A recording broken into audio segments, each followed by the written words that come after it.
I'm gonna show you how to solve some problems with vacuum or use a spoil board, a MDF. You can see there's a gap here because the board is twisted. One solution is to put tape around the whole piece, and then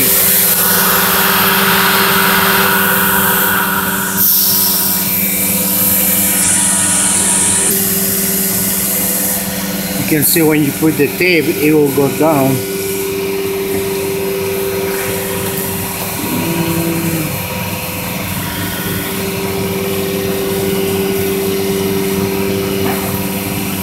So now there's no gap. Once you put the tape, it makes a seal.